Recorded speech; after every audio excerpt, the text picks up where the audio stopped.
Good morning, everybody. Welcome to 5 Minute Friday. As you guys know, I'm a connoisseur of marketing. I love marketing. I really do believe it's a blood of our body being our business. Without marketing, we have no business. And so I think that we all need to dedicate a certain amount of time to learn marketing, to understand marketing, because without marketing, you don't have any business. You don't have any customers. We are using marketing all the time. You are using marketing to sell yourself to other individuals, to investors, lenders, whatever.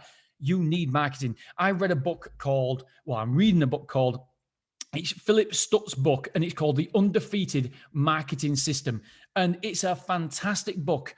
And there's one element of it, one part of it that I think is very, very relevant to us in self-storage, because I argue with so many people about this. I disagree with so many self-storage owners on this, with so many so-called experts on this. I don't mean so-called experts. That's not detrimental. So many experts on this, because I don't believe as a industry, I don't believe we're very good at marketing. I don't believe we understand marketing. I believe there's massive improvements, because it's build it and they will come, kind of, in self-storage. So we don't need to be good at marketing. And I believe so many so-called marketing agencies as well aren't very good at marketing. And so I believe we've got to take it upon ourselves. I believe we've got to take it upon ourselves to learn and educate ourselves more, to listen, to learn, to read. And there's something that stood out for me. I'm gonna read it to you from this book. And this is a guy called Philip Stutz. He's got a marketing agency that turns over God knows how much, but he's absolutely brilliant. The biggest of the biggest companies and politicians use him. Right. So market where your companies are. Where your customers are, sorry, not companies. Market where your customers are. Don't market where you think they are. Don't market where you want them to be. Market where they are. Let the data drive your decisions. There was this hair care product, he went on to say, who built £1 million business on Facebook. And then they went to Philip Stutt's marketing company and said they wanted to build a following on Instagram. Philip asked why. Oh, sorry, it was on Instagram that they bought. It was one of it. So basically, they built up a following on Instagram or Facebook, and then they came to Philip Stutt's company and said, I want to build an audience on the other platform. Philip asked why. They said that's because it's the next logical step from Instagram to Facebook. And obviously, that's what most people who aren't educated would feel like, educated in the sense of marketing. Why Facebook, Philip asked? Because we assume that our customers are on Facebook. And he goes, there it is. So many people assume. We don't assume. We don't assume. We don't let the assumptions drive our decisions. We let the data tell us. Most agencies at that point, he went on to say, would just let you do it and say, yep, let's do it. We can do it. Let's get some audience on Facebook and we will get paid either way. But Philip Stutt's team did a deep dive into where the hair company's customers are. And on Facebook, it was only the fourth most popular social media platform. Insta wasn't top, if you're wondering either, where they built the £1 million business. It was Pinterest.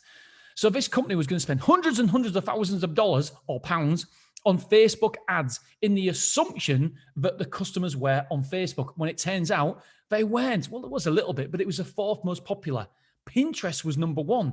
And we just assume we know where our customers are, but we've got to let the data tell us. You're probably asking me, why on earth are you telling me this, Dean, on a storage podcast? And it's simple.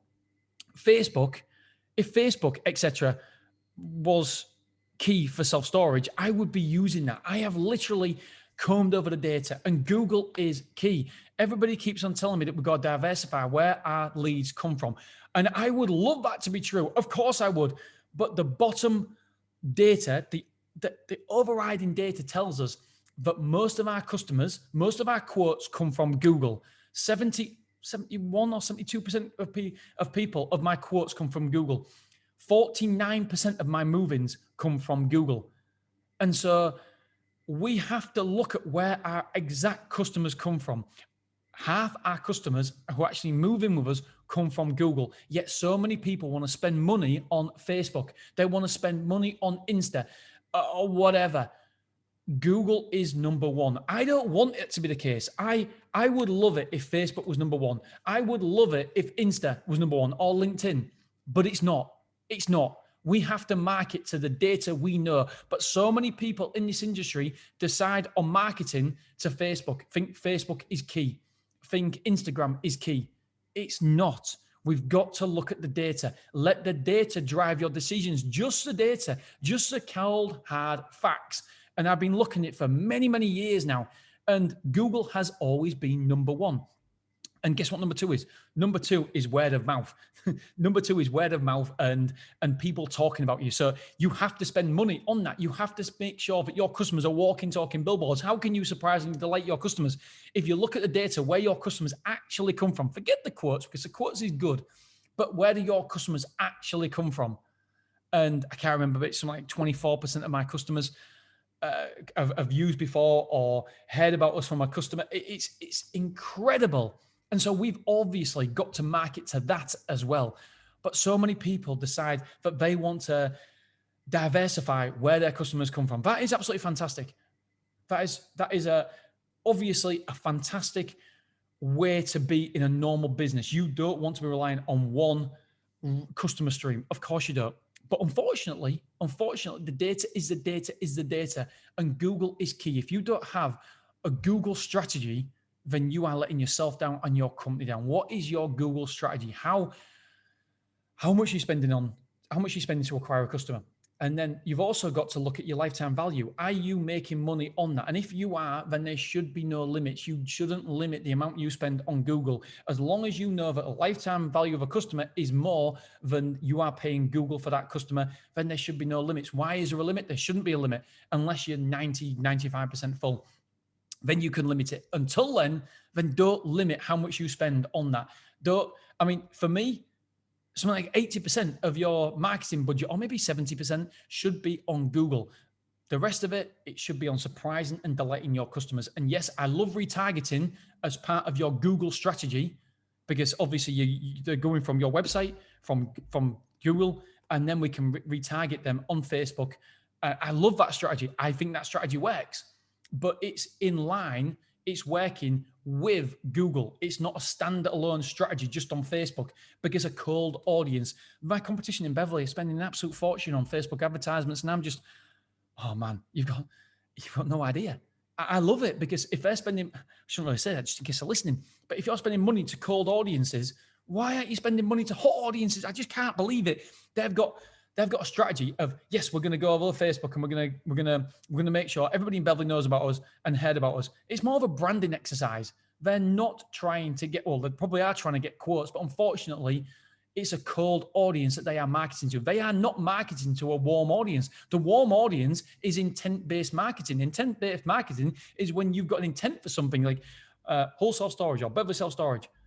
And there they are. But it's absolutely ridiculous that they will spend money on cold audiences, but they won't spend a penny on warm audiences. I mean, this is fantastic for me. It's incredible, because it means that, obviously, for intent-based marketing, I've got a clear run at it, where the other competition don't. They are using Facebook to cold audience, not even retargeting, it's cold audiences, which I find tremendously surprising, I suppose, and if I'm honest, a bit naive. And so you've got to be very, very careful where you spend your money. I don't think marketing to cold audiences on Facebook is the way to go. Does Facebook marketing work? Hell, I don't know if I swear on this podcast, but fuck it. Hell fucking yeah, it definitely works for other industries. So many people in the mastermind that I'm in use Facebook and use it tremendously well. Some people are getting a 5 times return on investment, but we won't. In the self-storage industry, we will not get a 5 times ROI. It just won't happen. But I tell you what, you will get a fantastic ROI on intent-based marketing with Google. And if you surprise and delight your customers, obviously it's harder to get an ROI on that. But I promise you, if you look after your customers, if you make them walking, talking billboards, then they will not only come back to you when they need self-storage again. And we all know that when people know that you can, self-storage is easy and convenient, they come back, they use it again, according to the data as well. According to the data, we use data. They also tell their friends and family about you, their social circle. So if you can use, it's very simple for me. Google, we use pay-per-clicks with Google, spend a bit of money on SEO as well. We make sure we're at the rankings. So we use Google. We also retarget on Facebook. but we only use Facebook as a retargeting. We pixel people. And yes, for those people who know, there is going to be a slight change because of how Apple are allowing you to use the retargeting feature. They're putting blockers on, etc. It's all changing. But for now, we can still retarget. And then we should be using other marketing money to surprise and delight our current customers. How can we do more to surprise and delight our current customers? That is your marketing in a nutshell. Marketing in a nutshell for self-storage.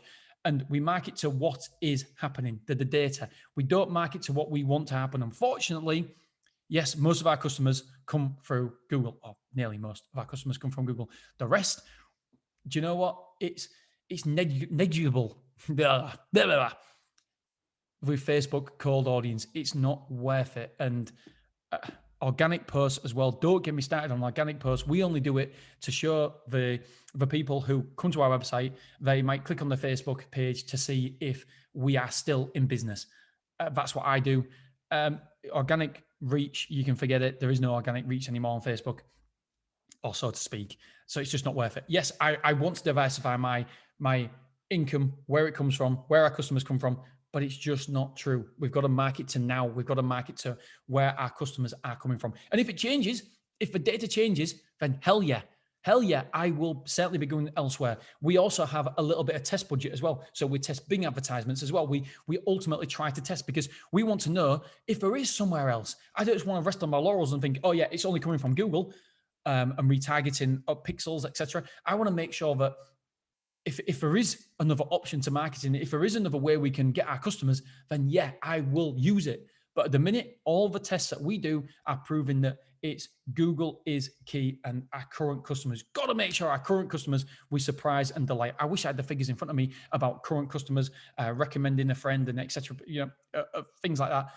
But they're on the monthly figures. Okay, guys, girls, I'm sorry. I get passionate about these things because I really do feel like that so many people are overspending, and we, as an industry, we haven't evolved yet in terms of marketing, and we can learn so much from other industries. And that book, by the way, if you do want to learn more about it, it is a book called The Undefeated Marketing System. The Undefeated Marketing System.